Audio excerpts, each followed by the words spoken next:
This episode is made possible by HomewardVet.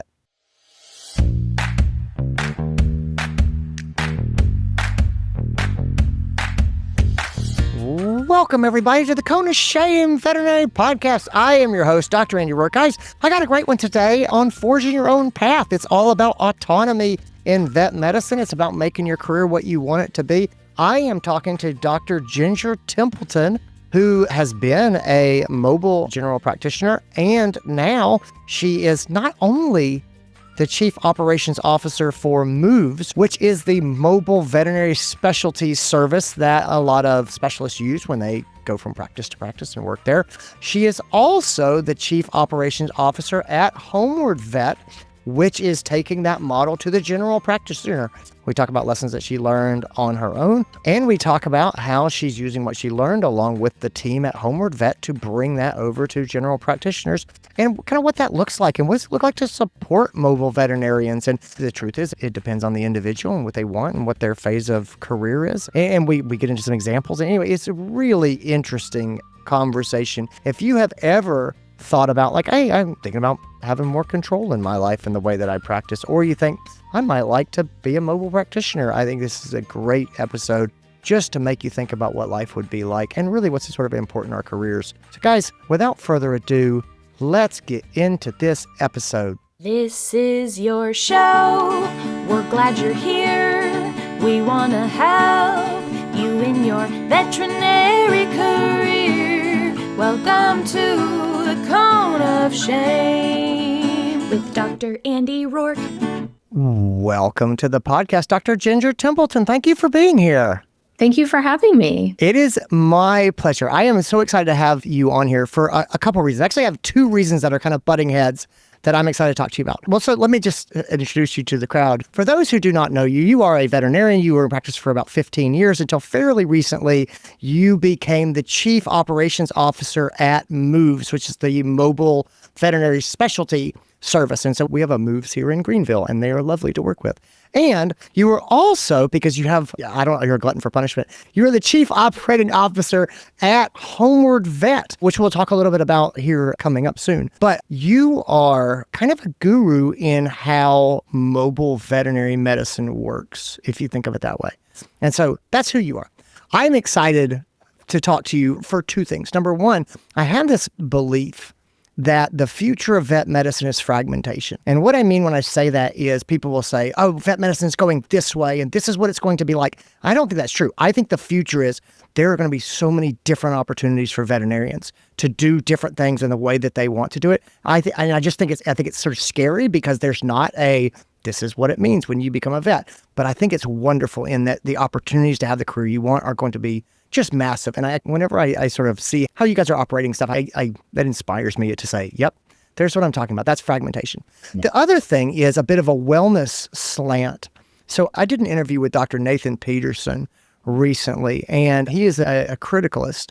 And he's got this research that came out earlier this year in JAVMA, and he talked about medical futility and technicians.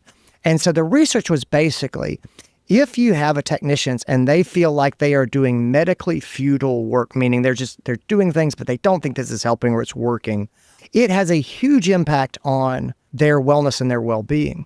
And so that research had also been done by Dr. Peterson on veterinarians.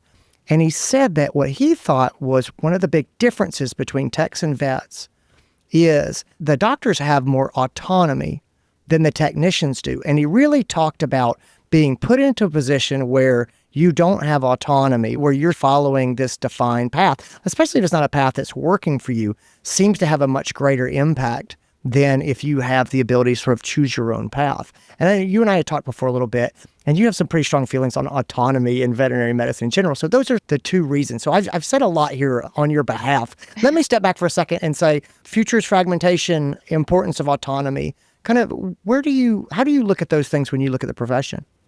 First, I wholeheartedly agree with what you're saying about fragmentation, and it doesn't scare me. I find it actually really quite exciting. So if I look back at my career, the early part of my career as a general practitioner was a little bit of burnout and a little bit of boredom, which is a strange combination. But you felt at that time, or I felt at that time, like there was one thing to do.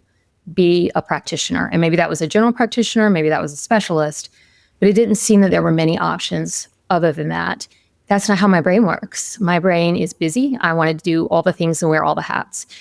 That's why I am very happy being COO of two related, very different companies.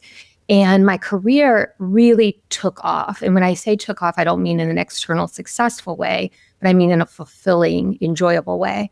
When I realized that nobody was going to give me the fragmentation that you're describing. So I started to look for options. I was probably 9 years into general practice, had no autonomy as far as my schedule went, and very little, or I perceived very little clinical autonomy. I was working for wonderful practice owners, but what we did was fairly externally dictated. And I decided to launch a mobile practice at that time. So for about 5 years, I practiced by myself, driving around Raleigh, North Carolina in my van, providing house calls. And I didn't really see that as a path to some other future, this current future, but that's what it became. And during that time, I started listening to a lot of podcasts because I was driving around and I started to learn about all of the career paths that are available outside of vet med. And I did quite a bit of education within vet med around well-being, around leadership development, communications, conflict. Inside of vet med at the University of Tennessee in their Department of Social Work, they have a certificate, the Veterinary Human Support Certificate. And then outside of vet med, executive coach training, and honestly just consuming as much literature as I could around career fulfillment, really is what it came down to.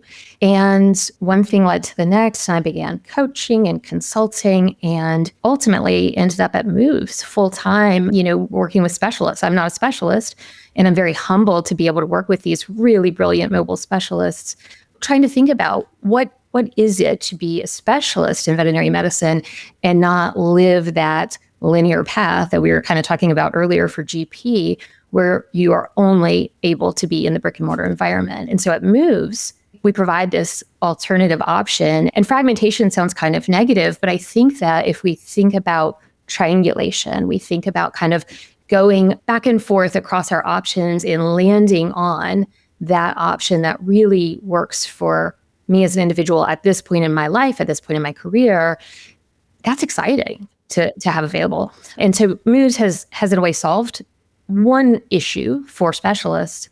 So as we launch HomewardVet is a house call opportunity for the general practitioner who wants to provide concierge, high quality house call medicine with some autonomy. And so they will have the opportunity to own a franchise. What that means is behind the scenes, we're going to be providing them a great deal of logistical support, technological support, marketing support, all of the tedious things, accounting that nobody wants to do, that when I was doing house calls really burnt me out a little bit.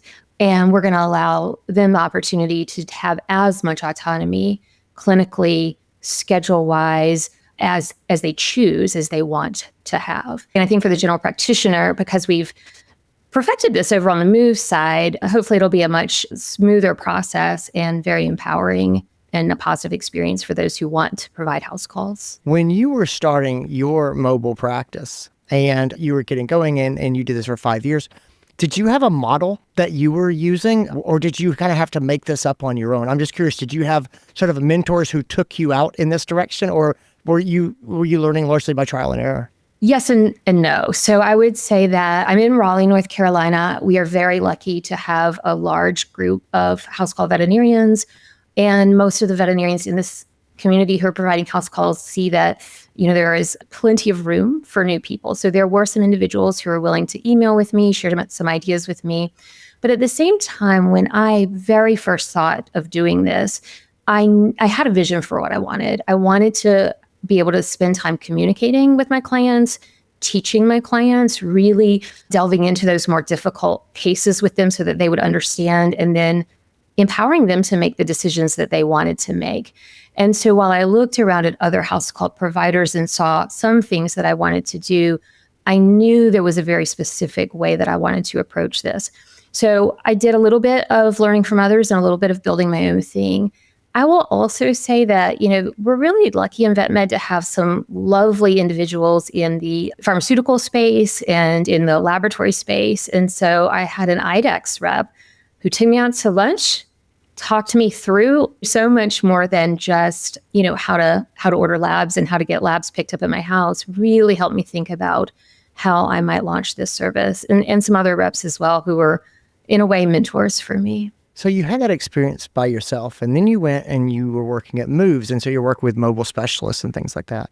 What did you learn at MOVES that you found really value if you've come to HomewardVet and you've started to get the general practice up and going? Yes, this is a great question. So I think we've learned so much at MOVES. I was not at MOVES at the beginning. So David Ho is our CEO at MOVES. He's also working with me as CEO at HomewardVet. He launched MOVES with a colleague in 2018.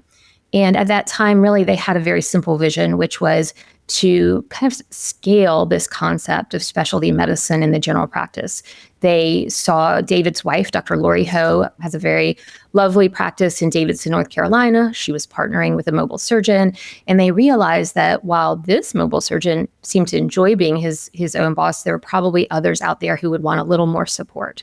And so they started with surgeons, very quickly expand to internists, and then cardiologists.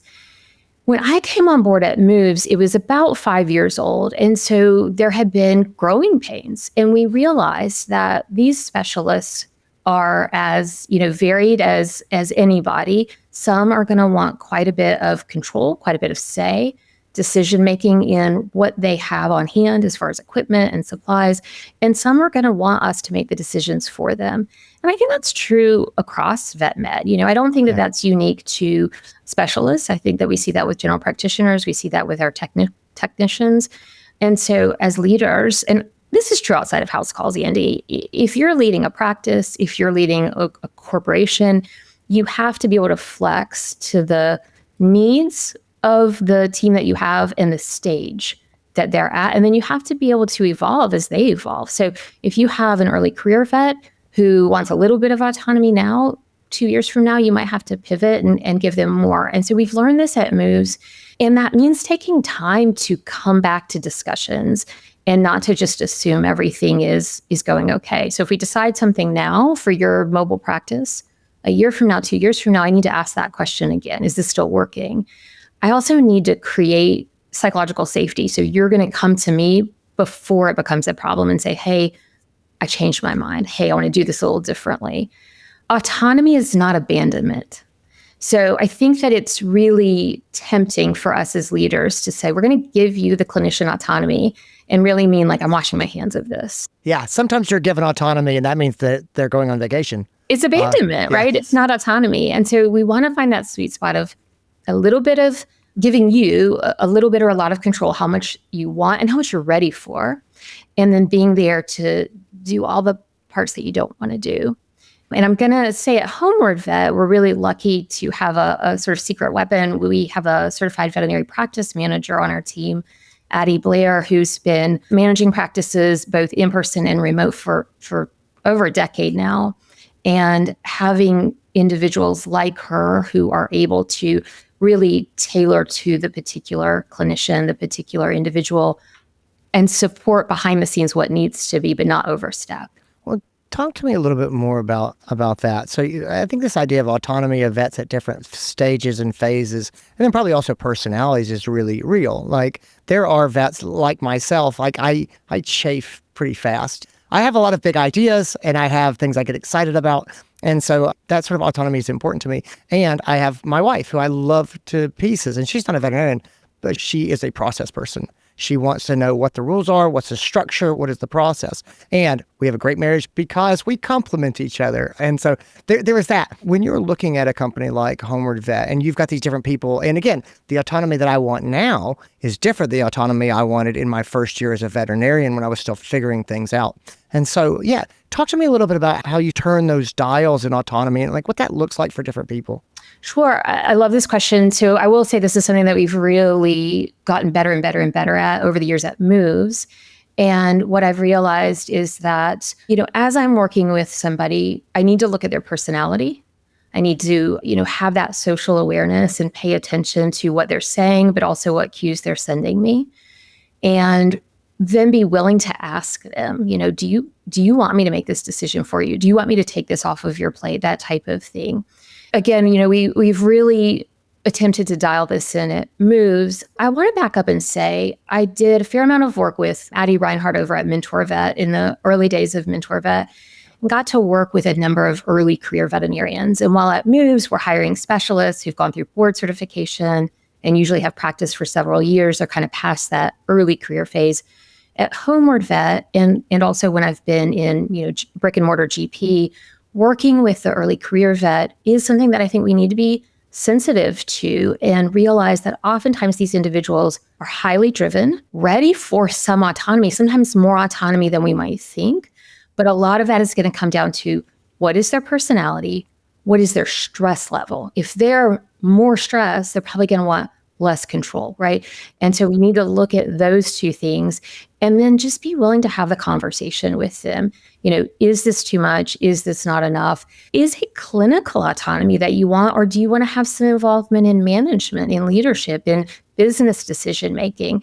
It's not as simple as I'm going to decide the treatment protocol for each patient. So again, it's the flexibility and the willingness to listen to what they're asking for. Give me a day in the life of two vets. So the first vet wants to practice medicine and they're excited about having the management operations part just taken over for them. And so they say, I want to do this and I want the other things to disappear from my life. And then the second vet is very much, they have ideas about leadership, about management, about what they want their company to be like.